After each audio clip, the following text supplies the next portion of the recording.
going to put in 8 hours today and then head home and ride. Today is Diesel's 6th day of being rode in a row, so tomorrow he'll get a day off, and that's what I always try to do during the summer, is be super consistent in riding 6 days a week, 1 day off, of course pending weather and all that sort of a thing, but like assuming the weather's good, I want to be out there 6 days a week, every single week, riding my horse. And that's what I'm doing with my workouts as well. I work out 6 days a week, 1 day off. It is a lot of physical activity for me, so I do have to be careful to not overdo it, especially with legs.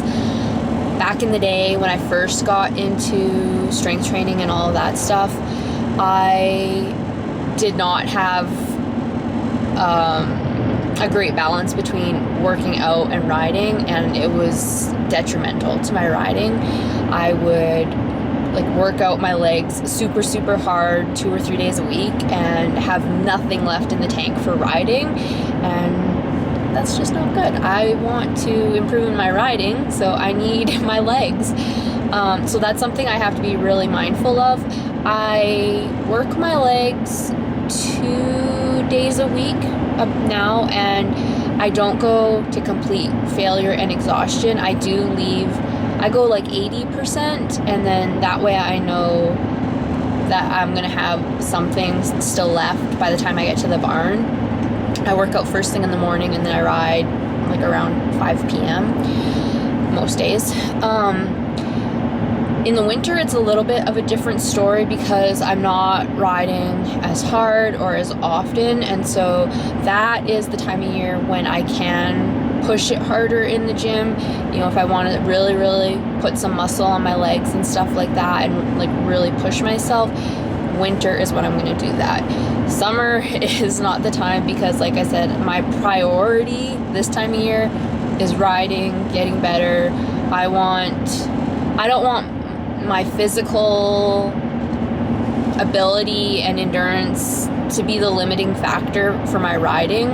I want to be able to ride, however I need to ride given my goals, and I don't want my legs to give out on me before I've accomplished what I wanted to in any given ride. So definitely a bit of a balancing act that I've had to figure out through trial and error over the years. Like I said, I had many years where I did not get it right, and that was also on top of not eating enough either. So for those of you who don't know, I spent many years suffering with anorexia and all the things that come with that, and so yeah, definitely did not do my riding any favors. So today is Diesel's he'll get tomorrow off. So I'm not 100% sure. We kind of took it easy yesterday. I kind of petered out towards the end of the ride. I was just kind of feeling tired. So I think we'll try and ride pretty hard today, knowing that he gets tomorrow off, and then we'll come back on Friday, which I'll have Friday off. We'll come back hard again on Friday. So that's kind of the game plan. Like I said, I live in Alberta, so this, being consistent like this is definitely dependent on the weather, but it is beautiful today. I think it's supposed to be beautiful for the rest of the week, so we are going to take full advantage of it. So get in my 8 hours and we'll head to the barn.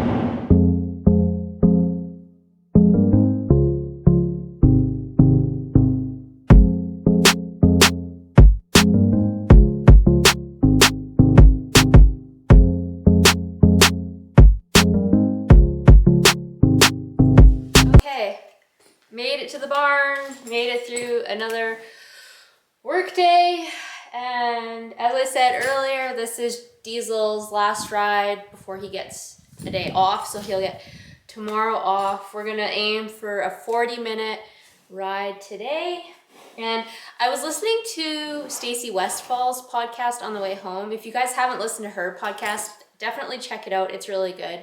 But she was talking about riding patterns and why would you ride patterns? And she said it was because she actually used a really good metaphor. So she said, like, the pattern is like the kitchen table where you have a conversation with a friend.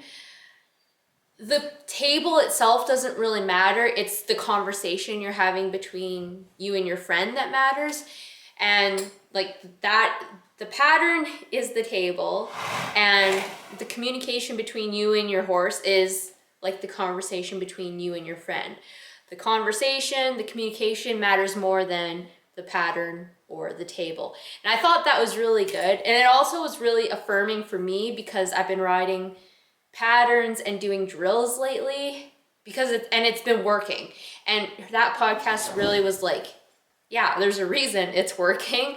It's making things a lot clearer for communicating with Diesel. So that was great. So we'll get saddled up here and head out for a ride.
So I just wanted to give you guys like kind of a, this is what I'm doing. So I've warmed up Diesel. Our current warm up took 10 minutes. So we walk a little bit, jog a little bit, lope a little bit, and then do it all in the other direction. And now what I've done is I got off, I set up the drill that we're gonna do, and now he's caught his breath, and now we're gonna do the drill.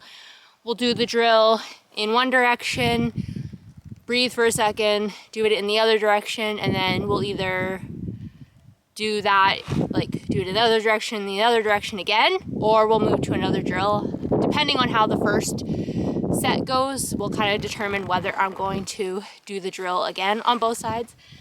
But yeah, that's basically how I structure my rides, like warm up for 10 minutes and then breathe and then get into the meat of the ride. And like I said, today I'm aiming for a 40-minute ride, so that's lots of time to get lots of stuff in.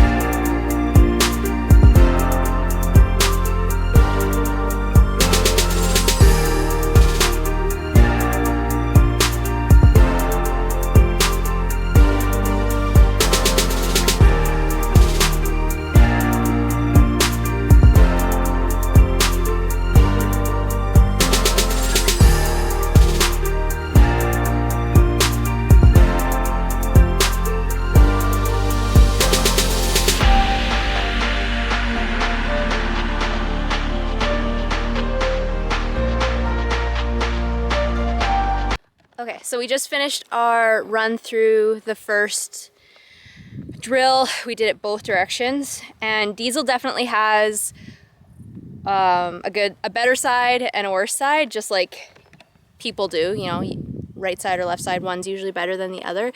If I was to pattern Diesel, I definitely know he would take the right barrel first, just because going to the right is his weaker side, and so we want him doing 2 turns, so to the left and to the left, second and third, on his stronger side. But like I said, I am far, far, far from even considering patterning him at this point. Going on his good side was good. I think I'm going to tinker a little bit on his weaker side. He was trying to shoulder in a little bit, and I'm looking for that perfect circle. So I'm gonna do some things just on trying to make his circle on that side a bit better, and then that'll probably get us close to our 40 minutes for the day.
That was actually a really good ride. So as you guys saw, I did my warm-up, the drill, each direction, worked on fixing up that circle to the left a little bit, and then I had like a little less than 10 minutes left after I did all that, and so I just did some transition work. So I would walk, ask him to jog, ask him to walk, ask him to jog, back and forth, and I would ask him to walk, ask him to jog, ask him to lope, ask him to jog, ask him to lope. So going back and forth like that, just getting him a little bit more responsive to my cues that, like, again, when I ask for a lope, I want him to lope now. I don't want it like 2 strides from now, like I want it now. So that helped with that. And then that kind of, after that, a little 2 minutes of just some walking, and then we stopped.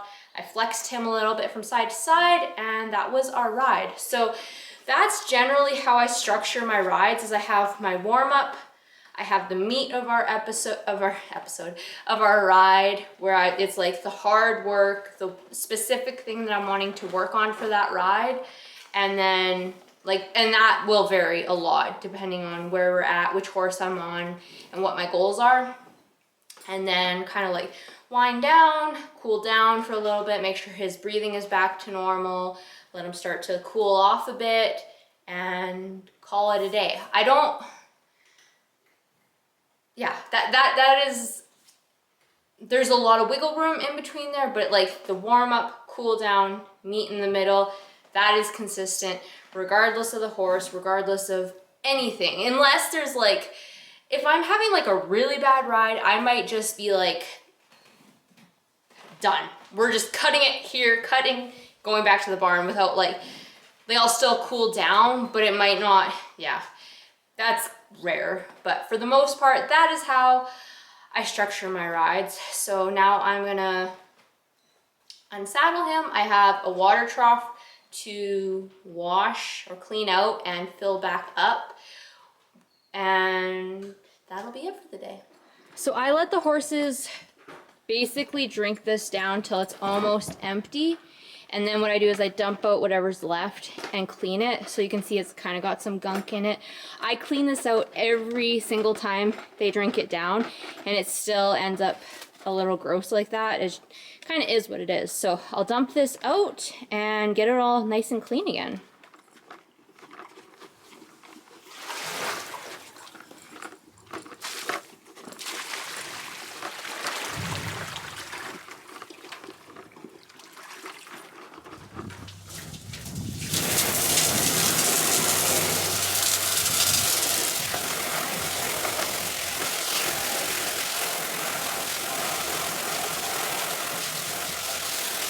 cleaned it as best as I could. There's rust in the bottom, which obviously I can't get out, but all the gross stuff is gone, as good as it's going to be for a water trough that livestock drink out of. So that is another day in the books here at the ranch. It's not super sexy, I guess. It's a lot of repetition. It's a lot of just like chores.